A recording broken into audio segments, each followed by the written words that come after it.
ನಮಸ್ತೆ, welcome back to my channel. ನಾನು mudde recipe upload ಮಾಡಿದಾಗ ತುಂಬಾ ಜನ ನುಗ್ಗೆ ಸೊಪ್ಪು ಉಪ್ಸಾರನ್ನ ತುಂಬಾ ಇಷ್ಟಪಟ್ಟಿದ್ರಿ. ಹಾಗೆ ಅದ್ರ ರೆಸಿಪಿ ಅಪ್ಲೋಡ್ ಮಾಡಿ ಅಂತ ಕೇಳಿದ್ರಿ ಕೂಡ. ಸೊ ಅದಕ್ಕೆ ನಾನು ಇವತ್ತು ನುಗ್ಗೆ ಸೊಪ್ಪಿನ ಉಪ್ಸಾರು ಮಾಡ್ತಿದ್ದೀನಿ.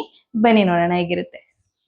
ಈ ಉಪ್ಸಾರು ಮಾಡೋದಕ್ಕೆ ಮೊದಲಿಗೆ ನಾವು ಕಾಳನ್ನು ಬೇಯಕ್ಕೆ ಇಟ್ಕೋಬೇಕು. ಇಲ್ಲಿ ನಾನು ತೊಗರಿ ಬೇಳೆ ತಗೋತಿದ್ದೀನಿ. ಒಂದು ಅರ್ಧ ಕಪ್ ಅಷ್ಟು ತೊಗರಿ ಬೇಳೆ ಹಾಕೋತಿದ್ದೀನಿ. ಸೊ ಇದನ್ನ 2 ರಿಂದ 3 ಸರಿ ವಾಶ್ ಮಾಡ್ಕೋಬೇಕು.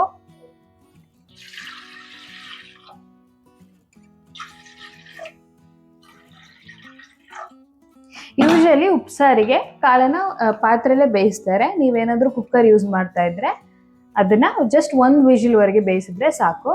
ಇಲ್ಲ ಜಾಸ್ತಿ ಬೇಯಿಸಿದ್ರೆ ಏನಾಗುತ್ತೆ ಅಂದ್ರೆ ಮತ್ತೆ ನೀವು ಸೊಪ್ಪು ಆ್ಯಡ್ ಮಾಡಿದಾಗ ಇನ್ನೂ ಜಾಸ್ತಿ ಬೆಂದೋಗಿ ಎಲ್ಲ ಫುಲ್ ಮೆತ್ತೆ ಆಗೋಗುತ್ತೆ. ಸೊ ಅದಕ್ಕೆ 1 ವಿಜಿಲ್ ಅಷ್ಟೇ ಕೂಗಿಸ್ಕೊಳ್ಳಿ. ಮತ್ತೆ ನೀರನ್ನು ಕೂಡ ಅಷ್ಟೇ ತುಂಬ ಜಾಸ್ತಿ ಹಾಕೋಕೆ ಹೋಗ್ಬಾರ್ದು. ತುಂಬ ಜಾಸ್ತಿ ಹಾಕಿದ್ರೆ ಆಮೇಲೆ ಉಪ್ಸಾರು ಟೇಸ್ಟಿಯಾಗಿ ಆಗಲ್ಲ. ಸೊ ಅದಕ್ಕೆ ಇದನ್ನ ಕಡಿಮೆ ನೀರು ಇಟ್ಕೊಂಡೆ ಬೇಯಿಸ್ಕೋಬೇಕು. ಬೇಳೆ ಬೇಯೋಷ್ಟರಲ್ಲಿ ನಾವು ನುಗ್ಗೆ ಸೊಪ್ಪನ್ನ ಬಿಡಿಸಿ ತೊಳೆದು ಇಟ್ಕೊಳ್ಳೋಣ.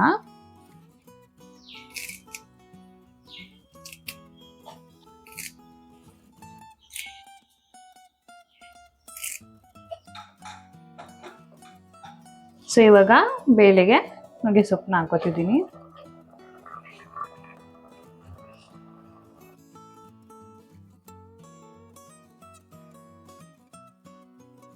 ಹೀಗೆ ಇದಕ್ಕೆ ಉಪ್ಪನ್ನ ಹಾಕೋಬೇಕು.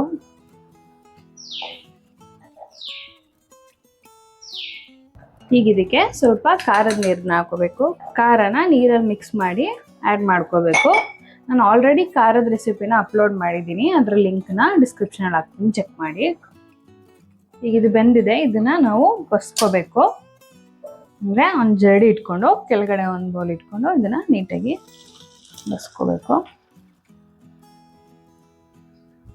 ಸೊ ಈಗ ಬಸ್ತಿರುವಂಥ ಸೊಪ್ಪನ್ನ ಪಲ್ಯ ಮಾಡೋದಕ್ಕೆ ಒಂದು ಬಾಣಲಿ ಇಟ್ಕೊಂಡಿದ್ದೀನಿ. ಈಗ ಇದಕ್ಕೆ ಸ್ವಲ್ಪ ಎಣ್ಣೆ ಹಾಕೋತಿದ್ದೀನಿ. ಪಲ್ಯನ ಫ್ರೈ ಮಾಡದೆ ಕೂಡ ತಿನ್ಬೋದು. ಬಟ್ ನಿಮಗೆ ಪಲ್ಯ ಇಷ್ಟ ಅಂತಂದರೆ, ಹಾಗೆ ಸೊಪ್ಪು ತಿನ್ನೋಕೆ ಇಷ್ಟ ಇಲ್ಲ ಅಂದರೆ ನೀವು ಫ್ರೈ ಮಾಡ್ಕೋಬೋದು. ಹೀಗೆ ಇದಕ್ಕೆ ಮೆಣಸಿನ್ಕಾಯಿ ಮತ್ತು ಈರುಳ್ಳಿನ ಹಾಕೋತಿದ್ದೀನಿ.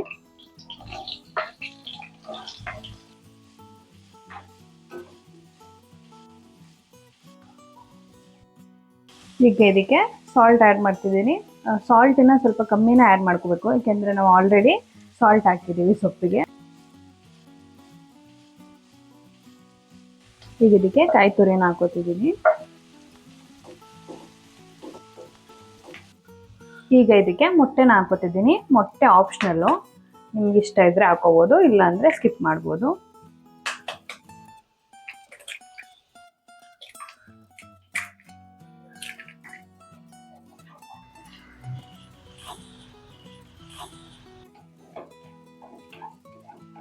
ಮೊಟ್ಟೆ ನೀಟಾಗಿ ಫ್ರೈ ಆದಮೇಲೆ ಸೊಪ್ಪನ್ನ ಆ್ಯಡ್ ಮಾಡ್ಕೋಬೇಕು.